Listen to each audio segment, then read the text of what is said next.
Japan is America's banker, and on the last day of July, America had to save its banker from going under. For the first time in 28 years, the United States walked into the currency market, not to defend its own money, but to defend someone else's. Japan's yen had crashed to its weakest point in 40 years.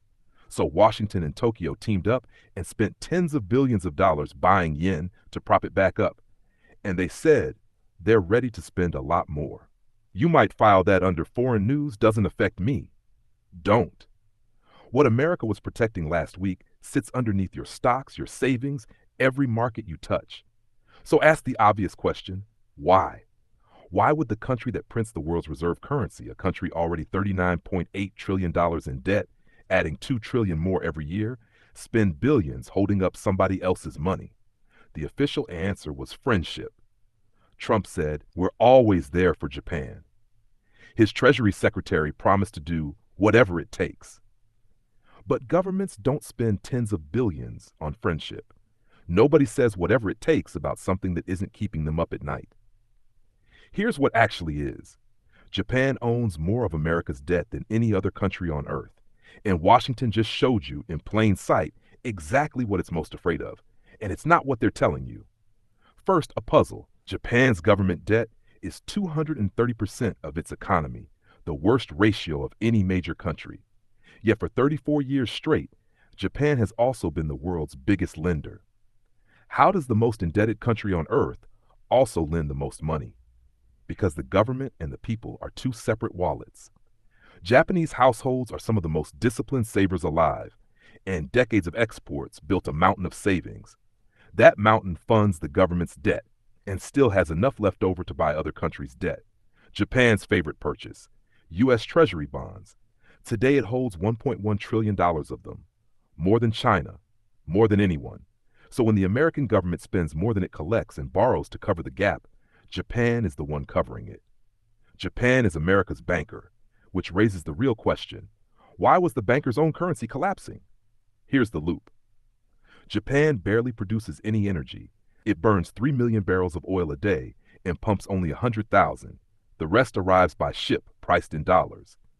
When oil gets expensive, Japan needs more dollars, so it sells yen to get them. Selling yen pushes the yen down. A weaker yen makes the next tanker cost even more in yen. So Japan sells even more yen, round and round. By late July, it took 164 yen to buy $1, oil was $90 a barrel, and Japan needed 3 million barrels a day. That's a $250 million daily oil bill, nearly $100 billion a year. And here's the part that should scare you. If the yen slips just 1 point, from 164 to 165, that single point adds roughly 100 billion yen to the annual bill. Nothing about the oil changed, just the exchange rate. Japan has a tool to stop this. Every country does, the interest rate. Pay savers more to hold yen, and money floods in, pushing the price back up. Simple. Except Japan pays savers 1%, while prices rise faster than that. Nobody wants to hold money that shrinks. So why not just raise the rate? Because Japan owes 230% of its GDP. And a higher interest rate isn't just a reward for savers, it's the price the government pays on its own debt. Raise it, and Japan's government can't afford its own borrowing. Japan is trapped. It can't defend its own currency without bankrupting itself. Worse, the Bank of Japan is still printing 2.5 trillion yen a month to buy its own government's bonds and keep borrowing costs artificially low. A falling currency and a central bank flooding the system with more of that same currency at the same time. That's the signature of a country losing its lenders' confidence. You usually see that in fragile emerging markets. Now it's happening in the third largest economy on earth. And this is where it stops being Japan's problem and becomes yours. To defend a currency, you need ammunition, something to sell to buy your own money back. Japan has the obvious pile, $1.1 trillion in U.S. Treasury bonds. Sell the bonds, get dollars, buy yen, problem solved. Textbook move. Except America can't let that happen. Here's the bond math in one sentence.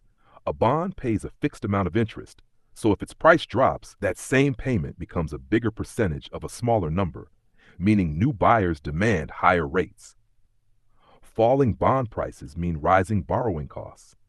If Japan dumps hundreds of billions in treasuries, U.S. borrowing costs spike, And America is already paying nearly $1 trillion a year just in interest, with 30-year bond yields at their highest since 2007. The one thing Washington cannot survive right now is its biggest lender dumping its bonds. So America had a strange emergency on its hands. Its banker needed cash, and America couldn't let the banker make a withdrawal. Watch what they built instead. Buried inside the Federal Reserve is a lending program from the 2020 panic that almost nobody has heard of. It works like a pawn shop for governments. A country brings its Treasury bonds in as collateral and walks out with freshly printed dollars. No sale required.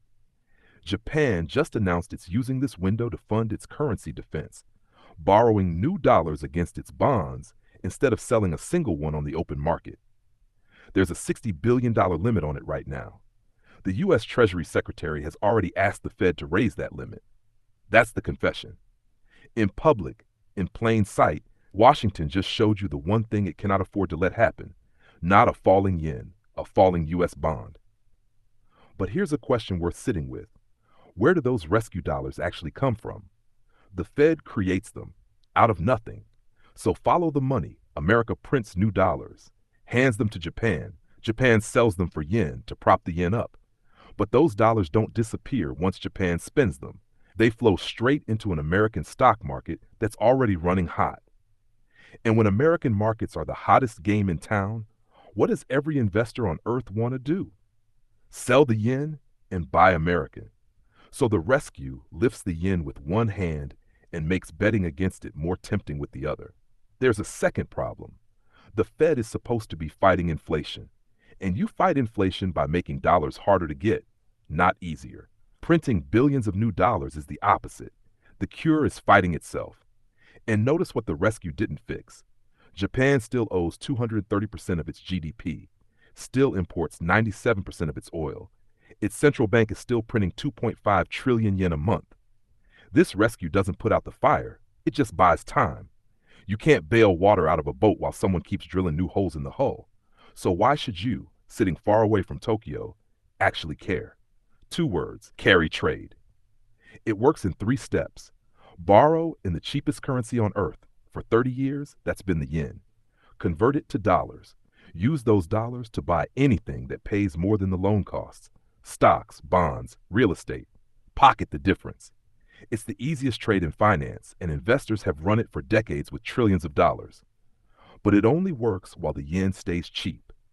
The moment Japanese rates rise, the free loan starts costing money, and everyone rushes to unwind it at once. Sell the stocks, sell the bonds, buy back the yen. We've already seen the preview. In August 2024, the Bank of Japan raised rates by 0.25%, the smallest move possible, and Japan's stock market fell 12% in a single day. Within hours, the S&P 500 had its worst day in 2 years, and right now, bets against the yen sit at the highest level ever recorded. Every one of those bets has to be closed eventually. The trader has to buy the yen back. If the yen ever snaps upward, every single one of those trades starts losing money at the same moment, and everyone runs for the exit together. Not because anything is wrong with stocks or bonds or gold, but because millions of yen bets are unwinding in a panic all at once. So here's how this plays out. 2 doors, no third option. If the yen snaps upward, it triggers a wave of selling across every asset class on earth. August 2024, but bigger. If the yen keeps falling instead, Japan's oil bill keeps growing. The rescue has to get bigger, and America keeps printing more dollars to keep its bankers standing. The Treasury Secretary already asked for a bigger credit line, as if he already knows which door this is heading toward. And if you want to know where America is headed, just watch Japan, because Japan wrote this playbook first. 0 interest rates in 1999, a decade before the U.S. Money printing to buy bonds in 2001, 7 years before quantitative easing became a household term. Every emergency tool Washington has used since 2008, Japan tried first. And Japan started that road as the strongest economy in the world. By the end of 1989, the land under Tokyo's Imperial Palace was reportedly worth more than all of California. Then the bubble burst, the debt piled up, and 30 years later, a government too indebted to raise rates, a central bank that can't stop printing, a currency at a 40-year low it can't defend.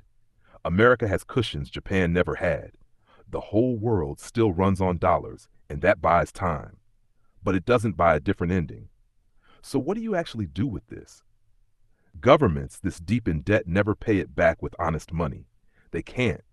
A default is instant ruin. So they take the quiet path instead. Let the currency lose a little value every year, so the old debt gets cheaper to repay. That path is brutal for cash sitting in a bank account. It's kind to real physical things, energy, metals, land, the boring stuff that doesn't need cheap money to hold its value. As you read more about this rescue in the coming weeks, read it correctly. This wasn't really about saving the yen.